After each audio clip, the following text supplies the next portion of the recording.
بسم الله الرحمن الرحيم. ازيكم يا حبايبي؟ عاملين ايه؟ ان شاء الله تكونوا بخير. هعمل معاكي فيديو النهارده طريقه للسمك، لتسويه السمك البلطي، يعني صينيه سمك بلطي.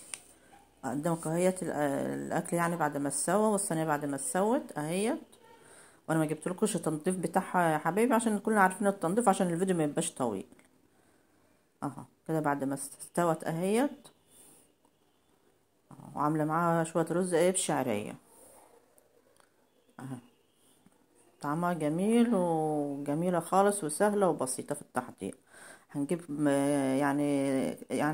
يعني البصل اللي انت عايزة تحطيه، بس زودي شوية بصل على حسب امكانياتك. تقطعيه جوانح كده، حط عليه فلفل الوان اهوت، وبطاطس بتقشريها وتقطعها رفيعة، سمكها يبقى رفيع خالص عشان تستوي مع الخضار والسمك بسرعة.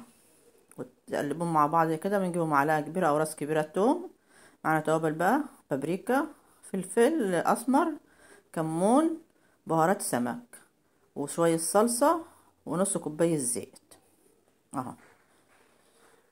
والتوابل اللي عندك المتوفرة اعملي بيها، مش لازم تلتزم باللي انا عاملاه ده، بالتوابل اللي انا عاملاها يعني.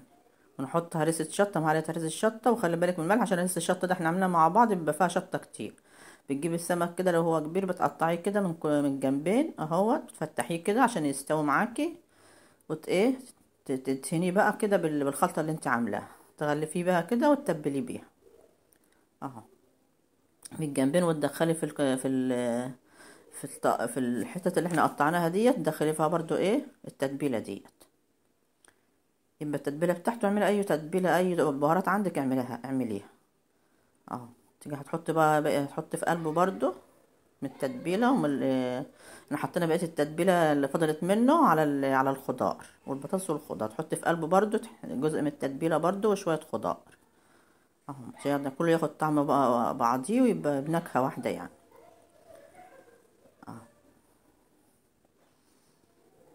تملي بطنه كده من الخضار والتتبيله اللي انت عملتيه. انا عندي عشان ما عنديش صينيه كبيره ليهم، يعني مش عايزه صينيه بحيطه عشان نعرف نصور يعني، حاجه صينيه حيطتها واطيه يعني، فعملتها صينيتين. هم 4 سمكات كبار، حطيت كل اتنين في صينيه صغيره اللي انتوا شايفينها دي كده. تحط جزء من الخضار في كل صينيه، تحط عليهم السمك من فوق اهو. وتزودي برضو التتبيله بتاعته شويه، وخلي بالكم الملح زي ما قلت لكم، عشان اللي حاطين في هريسه الشطه ملح، عشان ما يبقاش ملح وزياده. هنعمل بقى معاه شويه رز بشعريه اهو.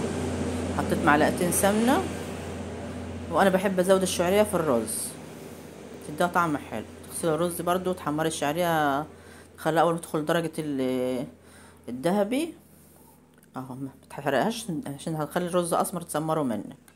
يا دوبك الميه بس تغطي الرز، تغطيه مش تزوديش عشان يطلع مفرفر معاكي وحلو زي ما انتوا شايفينه كده. والصينيه دخلت الفرن اهوت وطلعتها، شايفين لونها وطعمها في منتهى الجمال اهو. والخضار طيب ومستوي، والبطاطس قطعها رقيقه خالص عشان تستوي مع السمك، عشان السمك طبعا بيخش سوا. مش هنفضي بقى الاكل اهوت، شايفين الرز مفرفر ازاي. زودي الرز في الشعريه، بدي طعم جميل وحلو خالص. وما تزوديش الميه، يا دوبك تغطيها بحاجات بسيطه خالص، تبقى باين منها كمان الرز اهو. فرغنا بقى الاكل بتاعنا اهوت، فضيناه اهوت. شايفين السمك لونه جميل ازاي، وطعمه كمان في منتهى الجمال، والخضار بتاعه تحفه كمان. معانا بقى ليمون وخيار وسلطه والحاجات دي يعني مع الاكل. لو انتوا عجبكم الفيديو بتاعي يا حبايبي وعجبكم يعني، اعملوا اشتراك في القناه، واعملوا اعجاب اللي هو لايك، اضغطوا على لايك، اكتبوا لي تعليق حلو زيكم. شايفين السمك كله طيب اهوت، وطعمه تحفه وجميل خالص. شايفين لونه عامل ازاي من جوه اهو، الخضار اللي فيه برضو جوه مستوي خالص، والخضار اهوت بتاعه اهو. شايفين طعمه جميل خالص يعني، والسمك مستوي خالص وبيخش حاجه في الفرن. ما تولعيش الشوايه، او عايزه تولع له ولعيها ماشي، اديها لون شويه بالشوايه. انا اعطيتها لون شويه بالشوايه، حمرت وش شويه بالشوايه اهو. شايفين الخضار بتاعه جميل ازاي ومستوي خالص.